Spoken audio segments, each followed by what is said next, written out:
ለትራምፕ የቀረቡትና እየቀረቡ ያሉት መረጃዎች አሜሪካንና ዓለምን ጦስ ውስጥ ከተዋል ተብሏል። በተለይ በልጃቸው ባለቤት አማካኝነት ለትራምፕ ቀርበዋል የተባሉት መረጃዎች ትራምፕን እያሳሳቱ እንደሚገኙ ተሰምቷል። የእስራኤልና አሜሪካ ባለስልጣናት ለትራምፕ የተሳሳተ ሪፖርት እያቀረቡላቸው ነው ተብሏል። ኢራንንና ደጋፊዎቿን በተመለከተ የሚቀርቡት መረጃዎች ስህተት በመሆናቸው የአሜሪካ ጦር ጉዳት ላይ እንደወደቀም ተነግሯል። ኢራን ደግሞ እጅግ የከፋ ጥቃት በጎረቤቶቿ ላይ ልትፈጽም እንደምትችል ተናግረዋል። የአሜሪካ ጦር የበለጠ እርምጃ በወሰደ ቁጥር ኢራንም አጸፋውን መመለሷ ስለማይቀር ቀጠናው ታይቶ የማይታወቅ አደጋ ውስጥ ገብቷል ተብሏል። ይህ እንዳለ ሆኖ የፈረንሳዩ ፕሬዝዳንት ኢማኑኤል ማክሮን ትራምፕ ላይ ተሳልቀውባቸዋል። ሆርሙዝን አስከፍቱ ብለህናል። ሆርሙዝን ማስከፈት እኮ በፍጹም ሊተገበር የማይችል ነው። የኢራን ሚሳኤሎች እኮ አድፍጠው ይጠብቁናል። ትላንት የተናገርከውን ነገር ዛሬ እያጣረስክ አትናገር ብለው ማክሮን በትራምፕ ላይ ብርቱ ምላሳቸውን ሰንዝረዋል። ጉዳዩ እያነጋገረ ነው። ይህ እንዳለ ሆኖ ኢራን ከአሜሪካና እስራኤል ጋር በልዩ ሁኔታ ተባብረዋል፣ ሀገርን ለማፍረስ ሰርተዋል ያለቻቸውን ዜጎች በስቅላት እየቀጣቻቸው ትገኛለች። ቻይና ደግሞ ሆርሙዝን አስከፍቶ አትበሉን፣ ያጠፋችሁት ራሳችሁ ናችሁ ብላ እስራኤልንና አሜሪካን ክፉኛ አውግዛለች። ይህ እንዳለ ሆኖ አሜሪካ ባግዳድ በቀጣዮቹ 24ና 48 ሰዓታት ውስጥ ከባድ ጥቃት ይፈጸምባታል ብላ ለዜጎቿ ውጡ የሚል መልእክት አቅርባለች። የእስያ ሀገራት ደግሞ ከባድ ኢኮኖሚያዊ ቀውስ ውስጥ ገብተዋል። ደቡብ ኮሪያ በጦርነት ጊዜ ውስጥ እንዳለን አስቡ፣ መጻኢው ጊዜ ከባድ ነው ብላለች። ዝቅተኛ ገቢ ላላቸው ዜጎቿም ልዩ በጀት እንዲጸድቅላት ወደ ፓርላማው ሰነዱን ልካለች። ፒያሳ ኔትወርክን ስትከታተሉ ሁሉንም በጥልቀት ታገኛላችሁ። ፒያሳ ኔትወርክን ሰብስክራይብ፣ ላይክ እና ሼር በማድረግ የፈጣን የተአማኒና የጥልቅ ዘገባዎች ቤተሰብ ሁኑ ስንል በአክብሮት ጋብዘናል። አሁን ወደ ጉዳዮቻችን አለፍን።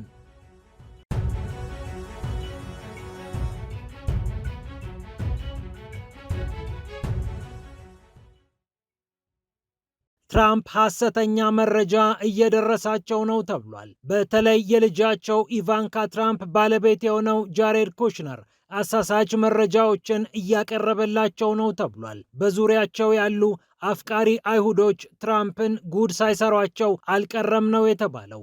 ኢራን ደግሞ በቀጣይ ጊዜያት ከባድ ጥቃት ልትፈጽም እንደምትችል ተነግሯል።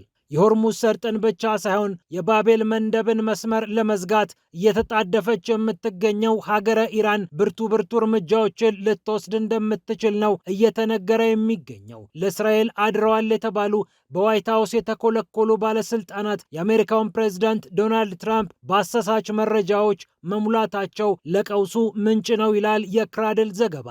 ከአሜሪካ የብሔራዊ ደህንነት ካውንስል ሾልኮ የወጣው መረጃ የአሜሪካው ፕሬዝዳንት ሐሰተኛ መረጃዎች እየቀረቡላቸው ሳይሆን እንደማይቀር ይጠቁማል። የመከላከያ ሚኒስትሩ ፒት ሄግሴት እና የውጭ ጉዳይ ሚኒስትሩ ማርኮ ሩቢዮም በእንዲህ አይነቱ ሚና እየተሳተፉ እንደሚገኙ ተነግሯል። የእስራኤል ባለስልጣናትም ስማቸው ተነስቷል። በተለይ የብሔራዊ ደህንነት ሚኒስትሩ ኢታማር ቤን ግቪር እና ጠቅላይ ሚኒስትሩ ራሳቸው ቤንያሚን ኔታንያሁ አሳሳች መረጃዎችን በማቅረብ ላይ ተጠምደዋል ነው የተባለው። እነ ሩቢዮ እነ ፒት ሄግሴት ትራምፕን በልበል ግፋ እያሉ አደናጋሪ ወይም አዘናጊ አስተያየቶችን እየሰጡ እንደሚገኙም ታውቋል። ኢራን ደግሞ አሜሪካ ጨክና ጦርነቱን ካራዘመችው የሳውዲ አረቢያን ነዳጅ አውድመዋለሁ እያለች ትገኛለች። እስራኤልም ኤሌክትሪክ አይኖራትም፣ ባቤል መንደብም ይዘጋል፣ በሆርሙዝ ብቻ ሳይሆን በቀይ ባህር መተላለፋችሁ ብርቅ ይሆንባቸዋል እያለች ነው ሀገረ ኢራን። የአሜሪካ ጦር ሰራዊት የሚደርስበት ጥቃትም ለአሜሪካ መንግስት በበቂ ሁኔታ መረጃ እየቀረበለት አይደለም ተብሏል። ከ750 ያላነሱ የአሜሪካ ወታደሮች መቁሰላቸውና ከነዚህም ጥቂቶቹ መሞታቸው እየተነገረ ነው። የአሜሪካ ጦር ማዕከላዊ እዝ በበኩሉ ይህንን ጉዳይ እያጣጣለው ነው። እንዲህም ሆኖ ታዲያ የአሜሪካው ፕሬዝዳንት ዶናልድ ትራምፕ በኢራን ላይ ድል ተቀዳጅተናል ብለው ከጦርነቱ ሸሸት ማለት ቢፈልጉም ሁኔታዎች ምቹ አልሆኑላቸውም። እነ ፋይናንሻል ታይምስ እና እነ ዘ ኢንተርሰፕት በዚህ ጉዳይ ላይ የተለያዩ ዘገባዎችን ሲያቀርቡ ነበር። የአሜሪካው ፕሬዝዳንት ዶናልድ ትራምፕ ሆርሙዝን ለማስከፈት ካልረዳችሁኝ ወደ ዩክሬን የሚገባውን የጦር መሳሪያ አቆመዋለሁ እያሉ አውሮፓዎችን እያስፈራሩ እንደሚገኙ ይታወቃል።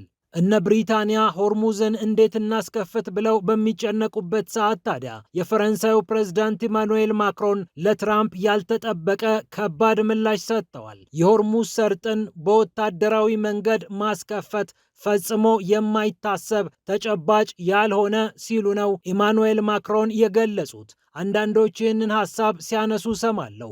በወታደራዊ መንገድ ሆርሙዝን ስለማስከፈት ዩናይትድ ስቴትስን ጨምሮ በርካቶች ሲናገሩ አድምጫለሁ አሉ በደቡብ ኮሪያ ሆነው ንግግር ያቀረቡት የፈረንሳዩ ፕሬዝዳንት። ይህንን እነግራቸዋለሁ። ይህ ፍጹም ከተጨባጭ እውነታ የወጣ ነው። ይህንን ማድረግ ውስብስብና ጊዜ የሚጠይቅ ነው።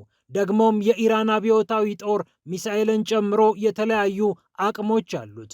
ሊመታን ይችላል። ባሊስቲክ ሚሳኤሎችና ሌሎች አደጋ የሚጥልባቸው መሳሪያዎች እያሉት የማይሆን ነገር ውስጥ መግባት አያስፈልግም ሲሉ ነው ኢማኑኤል ማክሮን የተናገሩት። ለዚህ ትክክለኛ መፍትሄው ንግግር ነው ያሉት የፈረንሳዩ ፕሬዝዳንት በመካከለኛው ምስራቅ የሚገኘው ጦርነት እንዲያበቃ ጥሪ አቅርበዋል። ዶናልድ ትራምፕንም ደህና አድርገው ነው ሸንቆጥ ያደረጓቸው። ቁም ነገር ሊኖርህ ይገባል።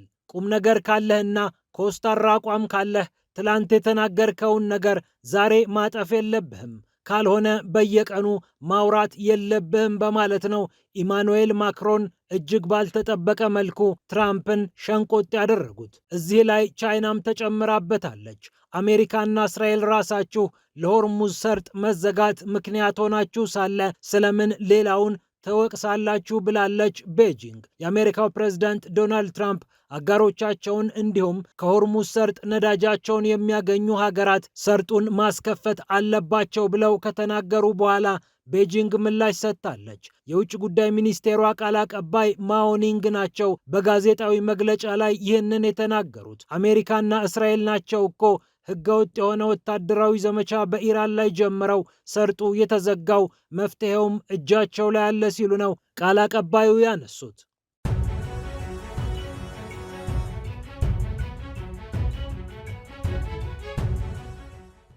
ይህ እንዳለ ሆኖ ኢራን በስቅላት ቀጣቸዋለች። ከአሜሪካና እስራኤል ጋር አድረዋል፣ ሀገር ሊያፈርሱ ሰርተዋል ያለቻቸውን ዜጎች መቅጣቷን ቀጥላለች። አሚር ሁሴን ሀታም የተባለ አንድ ግለሰብ በስቅላት መቀጣቱን ሚዛን ኦንላይን ድረገጽ ዘግቧል። ከጽዮናውያኑና ከዩናይትድ ስቴትስ ሰዎች ጋር በመመሳጠር በማመፅ ሀገሪቱ ላይ ሁከት በመፍጠር ሀገርን ሊያፈርሱ ካሴሩ ጋር ተዳብለሃል ብላ ነው ይህንን ዜጋዋን ኢራን የቀጣችው።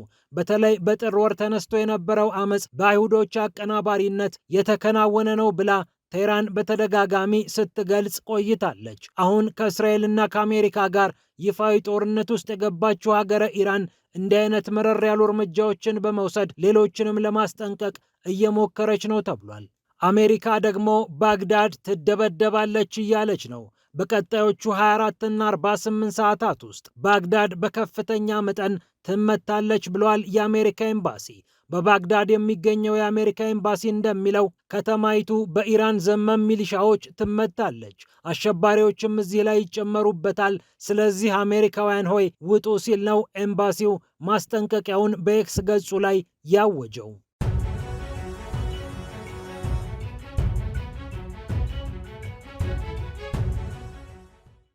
በመጨረሻም ደቡብ ኮሪያ በጦርነት ጊዜ ላይ እንዳለን አስበን ኢኮኖሚያችንን መምራት አለብን ብላለች። 17.2 ቢሊዮን ዶላር የሚሆን ተጨማሪ በጀት እንዲጸድቅላትም ፓርላማውን ጠይቃለች። የነዳጅ ዋጋ ከፍ ማለት የደቡብ ኮሪያን ኢኮኖሚ ክፉኛ እየሸበረው እንደሚገኝ ይታወቃል። የኃይል እጥረት ገጥሞኛል፣ የምትወስዱትን ሻወር ቀነስ አድርጉት ብላ ለሕዝቧ የተናገረችው ሴውል አሁን ደግሞ ተጨማሪ በጀት ለመበጀት እንቅስቃሴ እያደረገች ትገኛለች። 4.8 ትሪሊየን ዎን ወይም 3.1 ቢሊዮን ዶላር የሚሆነውን ገንዘቧን ታዲያ ለዜጎቿ ድጎማ ነው የምታውለው። ከነዚህ ውስጥ 2.8 ትሪሊየን ዎን የሚሆነውን ለወጣቶችና ለአነስተኛ ገቢ ላላቸው ዜጎች እንደመደበችው ተሰምቷል። ከ60 በመቶ በላይ የሚሆነውን ነዳጁን ከሆርሙዝ ሰርጥና ከአካባቢው የሚያገኘው እስያ በጦርነቱ ክፉኛ እየተጎዳ ይገኛል። በርካታ ሀገራት ነዳጅን በኮታ ከማደልም በዘለለ የሥራ ቀን እስከ ማጠፍ ደርሰዋል። ደቡብ ኮሪያም እንደ አውሮፓውያን አቆጣጠር ከ1997 በኋላ በነዳጅ ዋጋ ላይ የተለያዩ ማሻሻያዎችን ለማድረግ ተገዳለች። ፈተናውን ለማለፍም እርምጃዎቿን ቀጥላለች። ፒያሳ ኔትወርክን ስትከታተሉ ስለቆያችሁ ክብረት ይስጥልን ብለናል። ፒያሳ ኔትወርክን ሰብስክራይብ፣ ላይክ እና ሼር በማድረግ የፈጣን የተአማኒና የጥልቅ ዘገባዎች ቤተሰቡን ስንል በአክብሮት ጋብዘናል። ሰላም ለዓለማችን።